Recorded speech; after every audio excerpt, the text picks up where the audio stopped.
organisms into the country. We'll be telling you more about that, plus an in-studio interview. First, let's take a look at what's coming up. This bulletin, the highlights.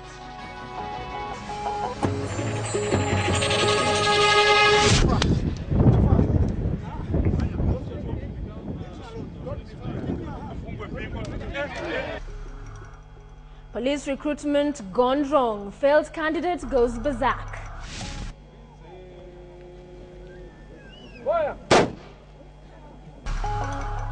Seeking answers. Questions as Baragoy victim is buried. Seeds of discord, confusion over ban on GMOs. And lost but not found. Whose children are these?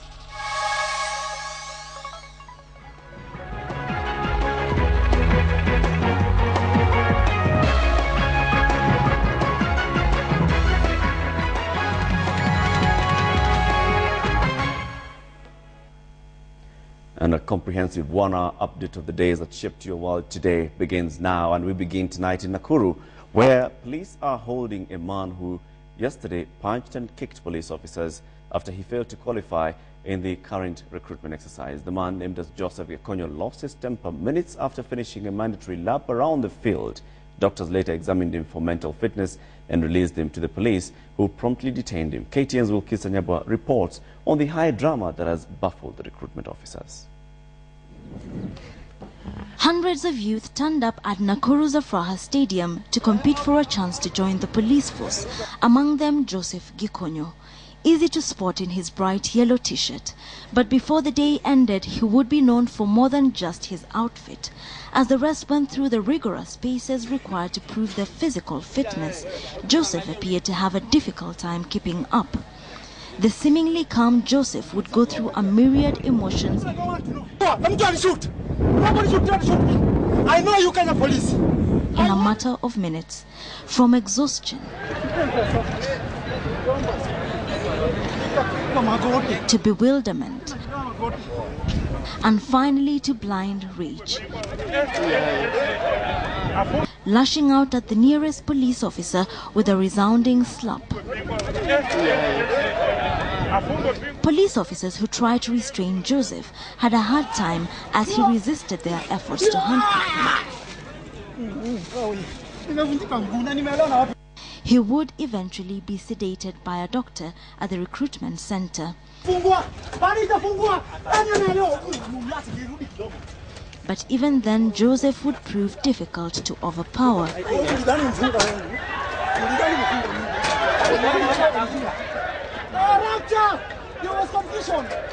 This is the first national police recruitment exercise carried out by the National Police Service, which aims to recruit 7,000 regular and administration police officers.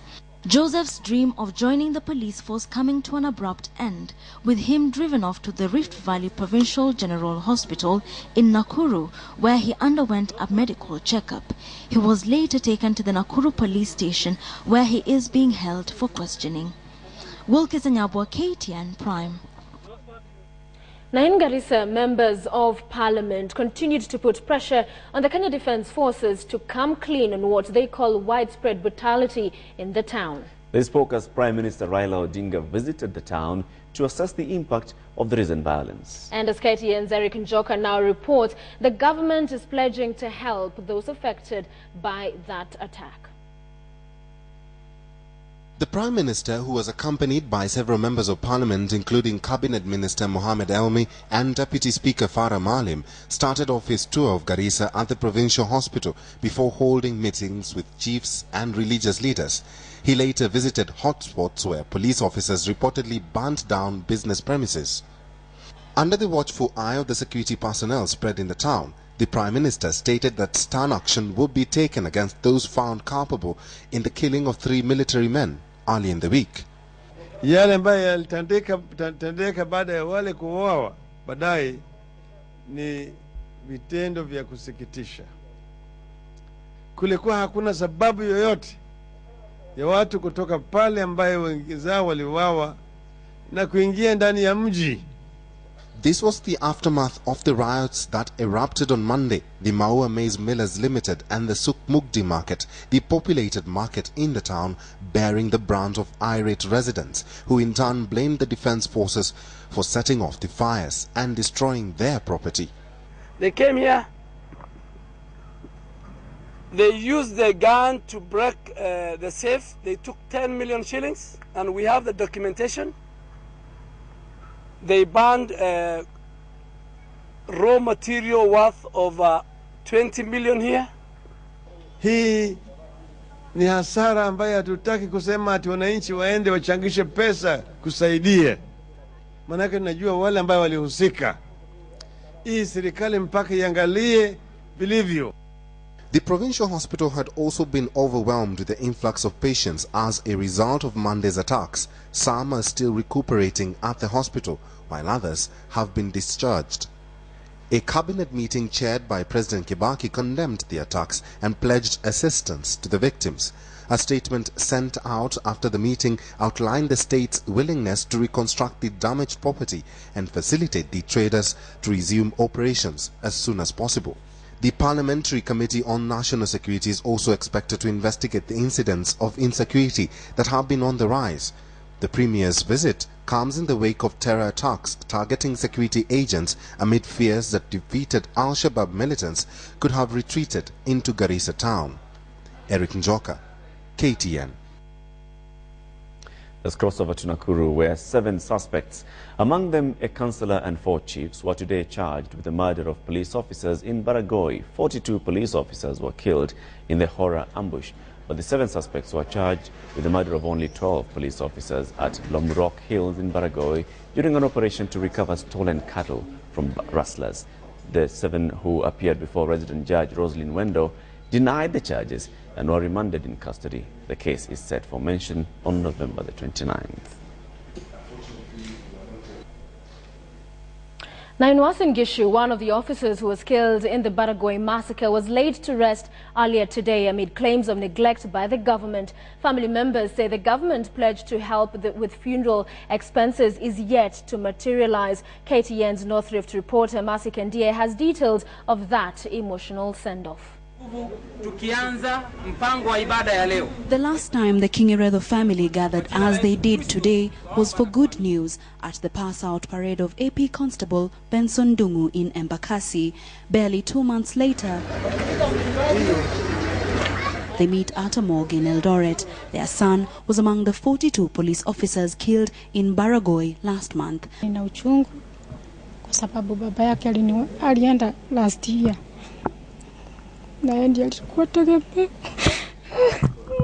A family mourns a son and an anticipated breadwinner, a young officer who we are told was finally living his dream. Hadi alipokuwa mtoto mchanga, alikuwa ametamani sana kazi ya askari. Alikuwa tu ananiambia, auntie, nataka hii kazi ili nilinde nchi yangu. His body is taken to the Kiplombe Public Cemetery in Eldoret for burial. He is to be laid to rest here, and even though the government said it would cater for the burial expenses, the family say what they have received is not enough. Hata mochari leo asubuhi nimelipa 500 shillings ya mochari kwa sababu tumemweka saa 8:30 kwa mochari. Hiyo bili tumeweza kulipa saizi. Kwa hivyo hatujaona mahali ambapo serikali tunasikia inasaidia, lakini sisi hatujaona. Labda inasaidia wengine. Lakini kutoka gharama hizo zote, mama kwenda Nairobi kushughulika yote hiyo yote, hakuna mahali ambapo tumeparticipate. Hii Kiprombe tumelipa 4,000 sababu shimo ni 4,000. He was the firstborn among 3 children, one whose family had so much expectation from. Na yeye ndio tulikuwa nadhani hata hii mshahara ya kwanza ndio atakuwa anasaidia na mama, sababu baba alikufa mwezi wa pili last year. And at 25, just starting his life. Na hata alitarajia kuleta mke December hii. There was confusion as to where the grave was, but after locating the grave,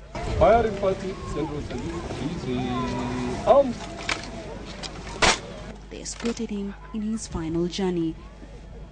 His family say that they have been told they will be given some amount of money after they issue his death certificate. Until then, they try to come to terms with the sudden loss. Benson Ndungu was considered as a hero, especially to his family members, but to them, he is one hero who left them too soon. Marcy Kandi reporting for KTN at Kiplombe Public Cemetery in the county of Uasin Gishu. Now, elsewhere, scientists are raising alarm over the blanket ban imposed on genetically modified organisms by Public Health Minister Beth Mugo. Researchers say the minister's move will cripple research in the country and deny food to hundreds of thousands who need relief assistance. The minister imposed the moratorium in the wake of a study suggesting that GMOs cause cancer. But as Anki Guta now reports, scientists insist the minister's action was misinformed. All GMO food imports are completely banned. The government's blanket ban on all genetically modified organisms or GMOs came as a shocker to many scientists and other practitioners who use these products in their daily work. Scientists say the ban is ill-informed based on what they call a fraudulent survey by the French-based Seralini Research Group. The survey, which the government appears to have relied on, tested genetically modified maize on rats and later found that the rodents developed cancer. But local researchers say the rats used were already predisposed to tumors and cancer. Further, the group refused to release the data for a peer review, raising questions on the integrity of the survey. He used some of the well-known rats that were designed by scientists to help scientists understand how cancer is actually caused in the body. These rats are known as sprung-dolly rats, so they are already predisposed to cancer. Even the government regulator of GMOs, the National Biosafety Authority, is alarmed by the ban, saying the public health minister should have widely consulted experts in biotechnology before making the announcement. Public health must have had a reason why they suggested that that should happen. I would say that they haven't shared with us. But perhaps what is more worrying than the alleged lack of consultation on the ban is that it does not only target GM maize or other food products used largely by relief organizations in alleviating hunger, but that it may well affect patients who use genetically modified organisms in treatment. In the area of health, we have Humulin, which is the only insulin that is accessed by diabetics. It is actually made through genetic engineering and qualify as a GMO. But the reality is that food can cause cancer, and according to experts, GM maize should be the least of the government's worries. Professor Sheila Okoth, an expert on fungi, says the lack of proper drying facilities for maize and other cereals puts consumers at risk of consuming essentially poisonous food. Right now what we have with the maize system is a haphazard one. Every farmer harvests his maize and sells it, keeps it in whatever way and sells it at whatever manner. Then we have in between businessmen who also collect the maize. So you don't know, they mix up the maize from the farmers who have handled theirs well and those who have not handled theirs well. So along the maize value chain, there are many points that we have contamination. Also probably the government could provide community drying equipment so that the farmer can be at reach to facilities of drying and also facilities of storage. The importation of GMOs was essentially legalized by the Biosafety Act of 2009, but many activists have continued to express concern about the safety of the products. They are elated by the latest ban, but it remains unclear how long the moratorium will last and what will become of the thriving GMO community in the country. Anne Kiguta for KTN. And that story by Anki Guta leads us to the big question: do you support the government's ban on genetically modified products? Do you support the government's ban on genetically modified products? Send your brief comments beginning with a yes or a no to our SMS number 8040. We will sample some of your comments at the end of this live broadcast, of course, as well as bring you the poll result. And more on that GMO debate, and I'll hand you over to Eric. Well, thank you very much, Sophia. And of course, like you heard from that report by Anne Kiguta, mixed reactions greeted the ban by Public Health Minister Beth Mugo on this issue of GMO, well, there are those who support genetically modified organisms in the country, and then there are those who are completely opposed to them, well, with a lot of fear and wondering whether GMOs are actually safe for consumption in Kenya, whether Kenyans know what GMOs are, whether Kenyans will be able to tell what GMO is, what seed is GMO and what is not GMO. And to discuss this further, I'm now joined in the studio by a man who understands these issues. He is a biotechnology expert, Director of Programs at the Environment Resource Center for Sustainable Development, Dr. Felix Mboyi. Thank you very much, Dr. Felix, for coming. Let's dispense first of all with the basics. Number one, 2009, we got a Biosafety Act. Then after that, we got the National Biosafety Authority. And we have regulations that say with which Biosafety Authority is supposed to make sure that we regulate GMOs in the country. Basics. The other side of the basics is that very many Kenyans are completely illiterate when it comes to genetic modification or genetic engineering of crops. Now, that comes with fears. Fears of what are these organisms, what is this that you're putting into the maize, what are you doing to it, and all those. Number one, first question would be, we have so many fears of GMOs. How do we address them? Thank you very much, Latif, and thank you for inviting me to the studio today. I think this topic on genetically modified organisms, it is misunderstood by so many Kenyans because we are discussing about, advanced science. But genetic modification is nothing to worry about. Genetic modification is just part of the advancement in, biological engineering. And the process of genetic modification involves simply transferring genetic material, from one organism to another or from the same organism. It can be from one plant species to another plant species. And this process is undertaken under very, very tight, biosafety, regulatory conditions. But what's the main reason for doing that? What's the main reason of transferring something from maize A into maize B? Latif, that's a very good question. You understand that, like, currently, let's start by, the world population. The world population is increasing. Right now, we are doing at 7 billion. In the next, by the year 2050, we are talking about 9 billion. All these people want to be fed. In Kenya, the population has just hit 40 million, and it's rising and going, and we're having over 1 million people per year. So the reason why science is important for society, because it leads to socioeconomic transformation. We are using genetic, transformation because we want, for example, in crops and livestock, to improve their productivity. That's one thing. And improving productivity includes, for example, including the quantities of products that are produced. Yeah. At the same time, we also want to confer, desirable characteristics, the so-called traits. For example, we want to improve the nutritional content, of certain crops or animals, so that they are consumed by the ever-rising population. Now, scientists, we don't argue with scientists because they come up with facts. When scientists come up with medicine and they tell us this medicine can cure malaria, we believe it because they've done the tests. But there is general consensus across the world about fear for these GMOs. And this has been especially compounded by the fact that some French scientists have sat down, have done some research, and they've come and told us that rats got some tumors and they died because of consuming GMOs. How do you address that? I mean, now we're hearing the other side of the scientists saying, no, this research was not done properly. Basically, where they smoke, there's fire. Latif, I think when you refer to that particular research, done by, a French, we can call him a rock scientist because this guy, his name is Serralini. Serralini undertook his research without using the basic, scientific principles.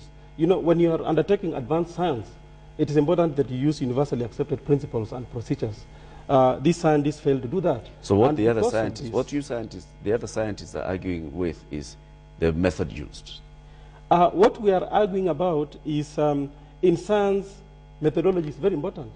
And you find that because similar studies that have been done by other scientists around the world, including scientists in the European Union, in North America, in Africa and so on, feeding rats, on, either GMO grains and so on, have not yielded any risky conditions for those animals. And that's why we are saying that, just one research done by a scientist who did not follow scientific merit should not be used as a blanket, especially in Kenya, to ban a science that is giving very good promise, for Vision 2030. Biotechnology is one of the instruments that will achieve Vision 2030. Without biotechnology in this country, I can assure you that issues related to food security, medicine, environment are not going to be addressed adequately. As we come back to Kenya, number one, there's the whole issue of safety and the concerns. We have all these regulations that have been put in place by the law, but then our capacity in the country to make sure that we adhere to these laws, to make sure that we enforce the regulations. Do we have that? Can I carry a bag of maize today and know that this is GMO or not? Thank you, Latif. I think I can sit here pretty comfortable to tell Kenyans that, currently the country has developed adequate capacity. Nevertheless, let me tell you this. Capacity, for dealing with issues related to biotechnology continues to advance. You cannot compare Kenya to the time around 2000, 2005, 2010. Capacity continues to advance. At the moment, capacity is right for us to start, commercial production. So you're satisfied with the capacity that we have right now? Yes, we are satisfied. To monitor and regulate. Exactly. And I can just give you a quick, snap overview, First of all, the government agrees that, biotechnology is an important science, for development, especially Vision 2030. And if you look at the institutions, we have the policy in place that was approved by the same cabinet in 2006. Yeah. We have the biosafety law, 2009, the regulations that have just been passed. And with these regulations, we had now the formation of the National Biosafety Authority. This is the supreme institution. And you've just heard here, the chair to the National Biosafety Authority say that they were not consulted when this decision was being made. We have a host of other institutions. The National Council for Science and Technology was not consulted when this decision was being made. We have the Kenya Plant Health Inspectorate Service, Kenya Bureau of Standards, and other institutions like universities. And we have international research organizations in Kenya. Kenya has adequate capacity to conduct, genetic modification, and at the same time to use products that accrue to genetic modification. I'm going to have to cut you short here and end the interview here, but thank you very much, Dr. Felix Mboyi, for coming to the studio and basically just shedding the light on this whole controversy. But I want you to bear in mind that people are not aware what GMOs are, and I think it's important that you scientists carry out a campaign to educate the people. Let's remind you a big question tonight, which is, do you support the government's ban on genetically modified products? Do you support the government's ban on genetically modified products? The SMS number is 8040. We'd love to know what you think. Please keep those texts coming in, and we'll be sampling your comments as we go along this bulletin and give you the poll results at the very end. Now, another controversy that has been running for months now. Chiefs across the country can finally rest easy following the approval by the cabinet of a bill that seeks to secure their jobs. The Government Service Delivery and Coordination Bill will, however, have to go through Parliament. KTN's Catherine Wanda reports on the proposed legislation and why it matters so much to the chiefs. One of the contentious issues before the referendum was provincial administration and the fact that the new constitution did not provide for it. But leaders promised provincial administrators that their jobs would be secured even if the new constitution was passed. Well, 2 years down the line, leaders seem to be keeping their promise. And the promise comes in the form of the Government Service Delivery Bill that has been approved by Cabinet. The bill provides for the appointment, roles and responsibilities of administrative officers as coordinators of service delivery at the counties and district levels. The bill spells out the roles of county commissioners for every county, district commissioners for every district, a chief for every location and a sub-chief for every sub-location. Barely a month ago, chiefs publicly voiced their concerns, demanding that the government define their duties under the new constitution. If the bill is passed by Parliament, chiefs finally rest easy. However, there are fears that the central government may be trying to claw some of the powers devolved to the counties under the new constitution by creating a parallel administration. And here in Kibera slums, where several chiefs' camps are to be found, residents have mixed views on this old institution. Chief ni wazuri. Hata watu wakikosana kwa area wanakuja wanatengeneza, mambo yanakuwa mazuri.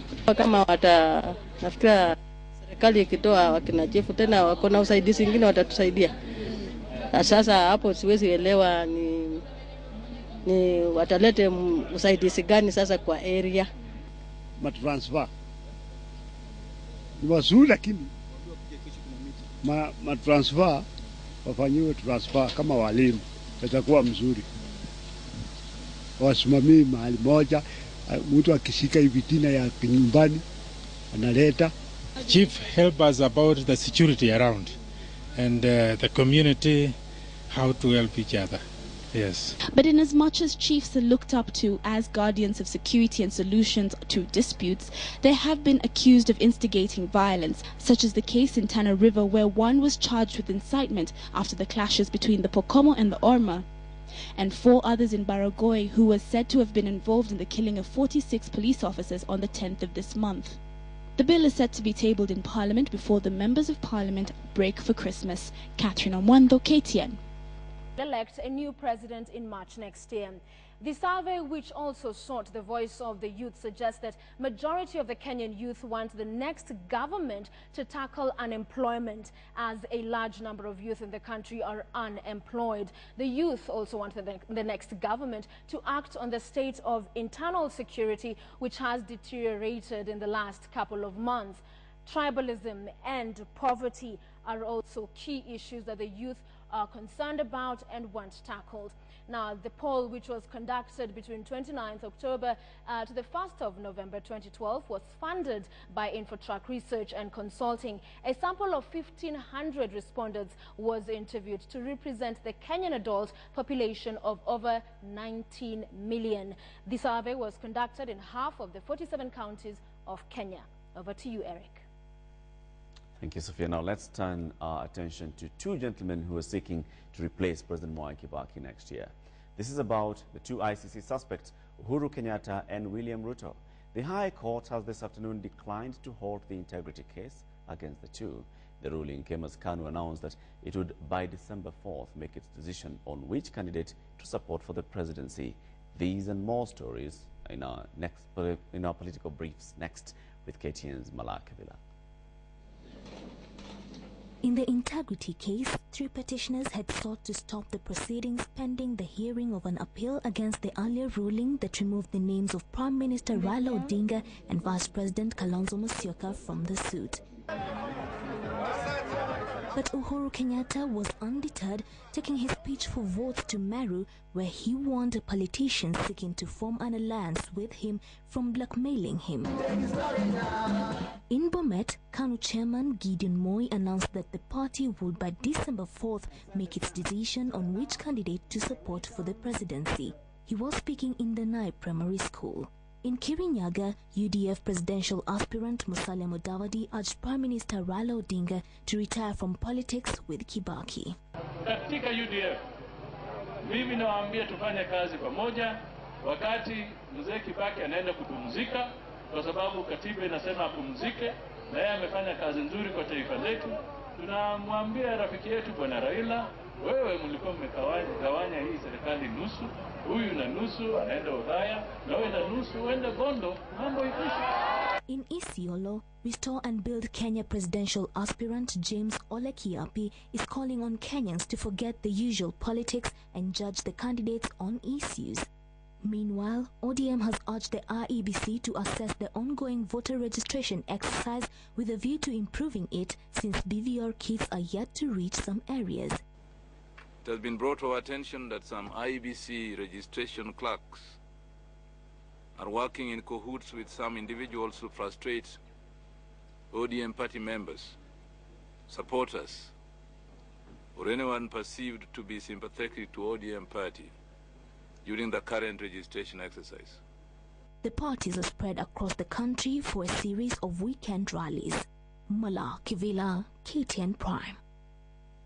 Now, did you know that every 2 months, lost children under the government's care are brought to the Milimani Law Courts and lined up in an identification parade? But it is not every day that they are lucky to reunite with their loved ones. And today, 36 children were brought to the court but had to leave without seeing any familiar face. KTN's Wilkista Nyabwa reports on the children's long search. This is a welcome day out for the group of 36 drawn from 2 children's homes.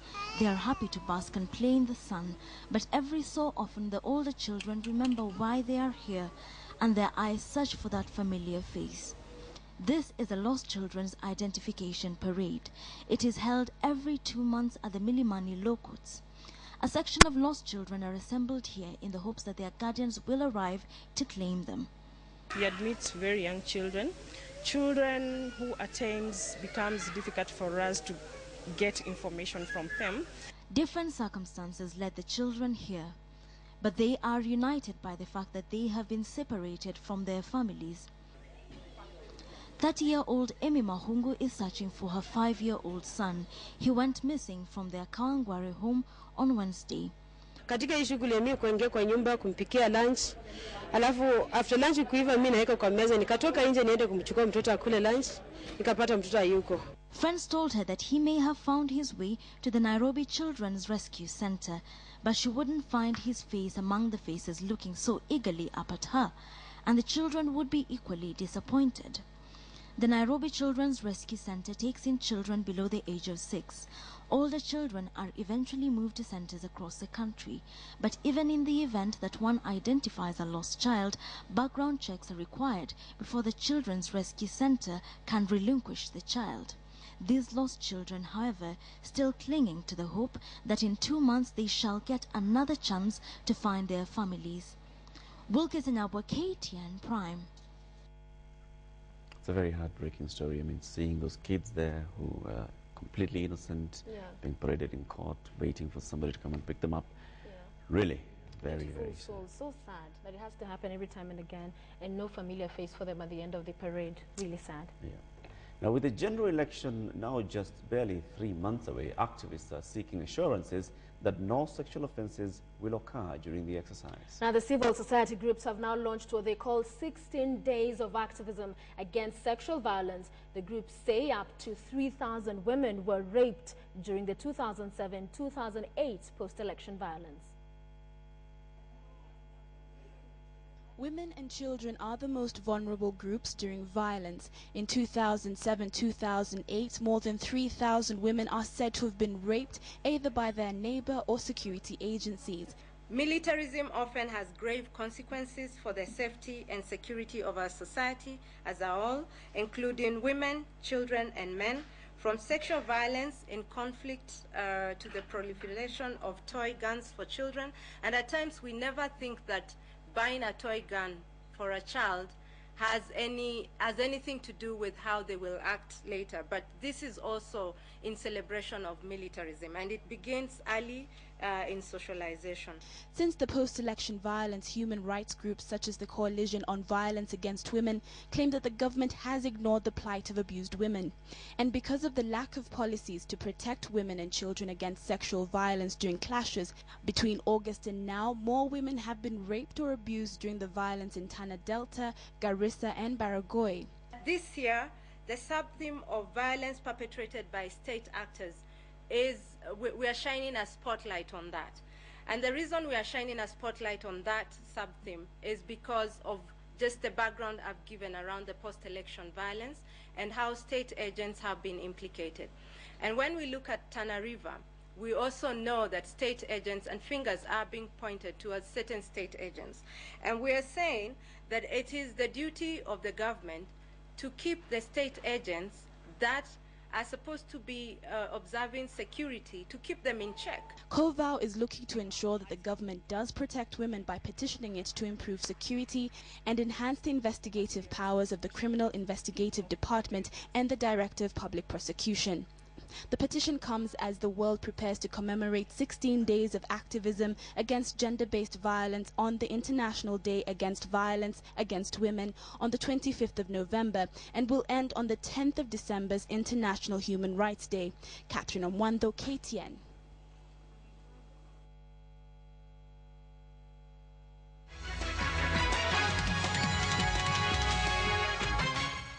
Today, the Cabinet has approved an ambitious restructuring plan to improve the operations of Telkom Kenya. The proposals include recapitalization of the firm by an additional 10 billion shillings by both shareholders, writing off shareholder loans amounting to 30 billion shillings by France Telkom, and retrenchment of the bloated workforce. Here is Philip Keitani with the details. Other recommendations in the plan include change of the operator's business model and orientation, as well as increasing the number of Kenyan managers in the firm. Presently, the executive positions in Telkom Kenya is dominated by staff seconded from its France headquarters. So we have basically agreed on a number of issues. They are going to have a more efficient and leaner staff, but they are also going to harmonize their ICT functions. The government has also recommended that Telkom Kenya maintain its focus on fixed lines, where it has a comparative advantage, rather than compete in all fronts while incurring losses. According to the Finance Minister Njeru Githai, the execution of the restructuring plan, which was approved by Cabinet on Thursday, takes effect immediately. We are now calling on all the telecommunications company, identify your niche market, concentrate there where you are making money. Telkom Kenya is 49% owned by the Kenyan government, while France Telecoms own the remaining 51%, which it acquired in 2007 for 27 billion shillings, with the brief of turning around the loss-making firm. However, the Kenyan government is increasingly getting disappointed with the lackluster performance of the firm, which has continued to face stiff competition from its peers in the industry. Philip Keitany for KTN Business Today. The National Social Security Fund, NSSF, has shortlisted 3 candidates for possible appointment as managing trustee. In a statement to newsrooms, Chairman of the NSSF board, Eden Mohammed, noted that the names of Tom Odongo, David Bonyi and Kenneth Odondi had been recommended to the Minister for Labour. The 3 were part of the 7 shortlisted after a 2-day interviewing process by the board. The Giant Pensions Fund has had no substantive head since early in the year, following the expiry of Alex Kazongo's tenure as the managing trustee. Tom Odongo has been acting in the capacity and is considered a frontrunner to the position. And only yesterday, the Cabinet approved the NSSF bill that's expected to transform the operations and structures of the fund, creating a more efficient body. The bill is now expected for debate in Parliament soon. National carrier Kenya Airways says its strategic growth plan will be driven by targeting underserved African regional and domestic markets. This, it further adds, will be best achieved with the use of cost-efficient and mid-range aircrafts type. Speaking at a cocktail party to celebrate the acquisition of its 14th Embraer E190, the airline said it will be deploying the aircraft on domestic and regional flights. Kenya Airways expects to receive an E190 every month until May 2013. The carrier, which, like most airlines the world over, is experiencing some turbulence, plans to increase its fleet to over 60 aircraft in the next 10 years, with the delivery of 24 Embraers and 9 Boeing 787-800s, and of which the first is expected in the coming year, in the 3rd quarter of 2013, and a Boeing 777-800. There's another one arriving next month, so it's no longer a matter of us showing you slides. We are now showing you reality here. Your growing network and this 900th E-Jet shows the world what you already know, that there is a bright future here, and that bigger isn't always better.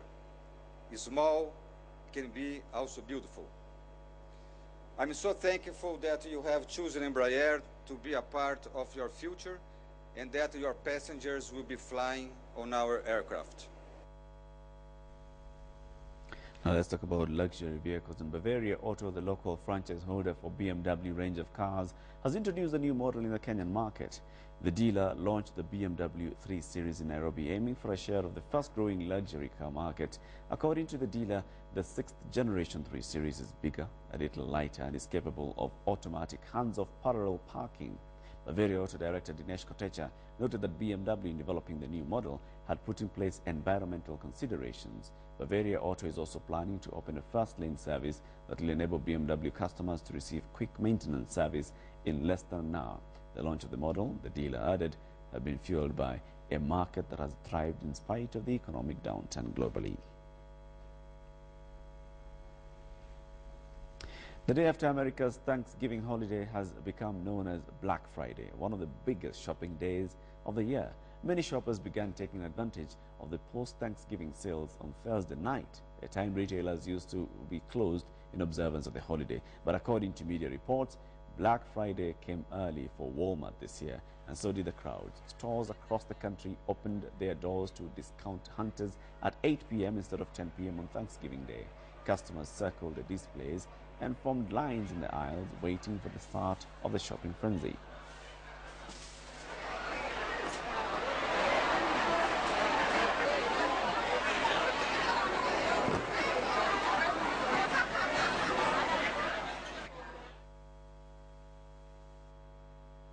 The Kenya Cup Rugby enters its fourth week tomorrow, with Kenya Harlequins showing early signs of running away with the league. But the weekend also provides a chance for weaker teams to improve their game. 3 matches, 3 wins, 3 bonus points, no tries conceded.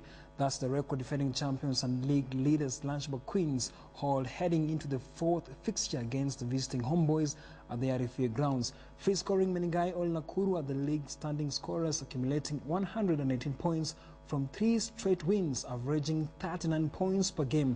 The host Total Nondis at the Nakuru Athletic Club. Third placed Mwamba RFC are away to Strathmore Leos at the University of Nairobi grounds. With the game in hand, KCB are placed 5th on the log with 2 wins from 2 outings. They will host Impala at the KCB Sports Club, popularly known as the Lions Den, as 6th placed Western Bulls face off with Kisumu in the West Kenyan Derby at the Kakamega High School grounds. The league basement sides clash in the Varsity Derby when Kenyatta University's Blackbird hosts the University of Nairobi's Mean Machine. Both sides are yet to register any points, Blackbird placing 11th on the log courtesy of a super point difference. Moving on to matters now to our own national team. For the 3rd time in 4 years, Kenya will play familiar opponents in the Senior Challenge Cup in Uganda tomorrow as the regional football tournament gets underway at the Nelson Mandela Stadium in Nambole. This tournament kicks off in Kampala tomorrow, with Ethiopia opening against South Sudan and host Uganda facing regional rivals Kenya. Uganda 12-time record champions and will be looking to further get out of sight by adding on to that when the tournament kicks off at Kampala's Nambole Stadium. Kenya scored under the tutelage of the under-23 players coach James Nandwa held light training session this evening at the facility as they prepare to face Uganda after the opening ceremony. Kenya will later in the week meet South Sudan and Ethiopia. The Uganda Football Federation has waived ticket charges for women spectators in matches not involving the Uganda Cranes, Burundi, Rwanda, Malawi, Ethiopia, South Sudan, Kenya and Sudan and Tanzania. They all have arrived in Uganda.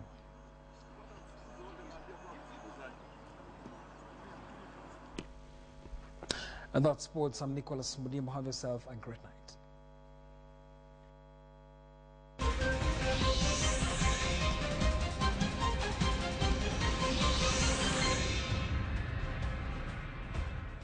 Nothing rewards like a Guinness.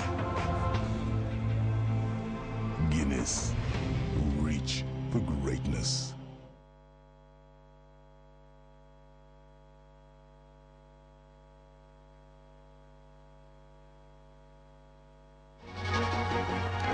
As we come to the end of this bulletin, let's remind you that Public Health Minister Beth Mugo recently banned all importation of genetically modified crops and products into the country. And tonight we're asking you, do you support that ban?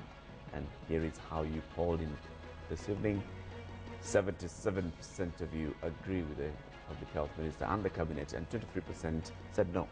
All right, let me sample a few quickly here. Kisaka from Mombasa says, yes, I support because it shows that the government cares for its people.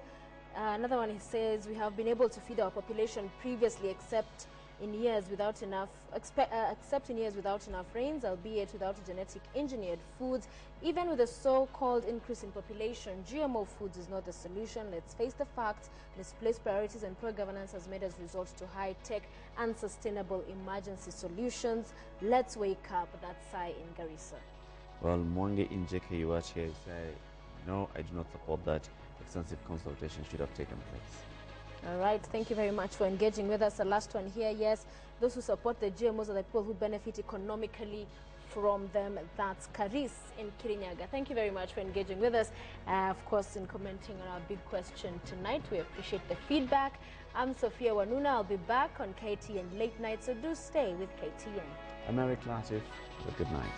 Enjoy the rest of your viewing.